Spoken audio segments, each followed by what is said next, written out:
ఏమండి నా కూతురు కావాలి. నాకు తెలిసిన ఒక స్వామీజీ ఉన్నాడు, అక్కడికి పోతే ఖచ్చితంగా కూతురు మాత్రమే పుడుతుందంట. వెళ్దాం పదండి.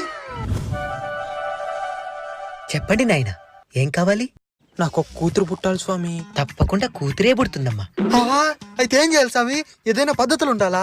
పద్ధతి లేదు, ఉండేదే ఒక మంత్రం ఉపదేశిస్తాను, అది ఫాలో అయిపోతే సరిపోతుంది. అయితే చెప్పండి స్వామి. అది ఎవరి దగ్గర అంటే వాళ్ళ దగ్గర చెప్పకూడదు, కేవలం భార్య చెవులు మాత్రమే చెప్పాలా. అయితే చెప్పండి స్వామి.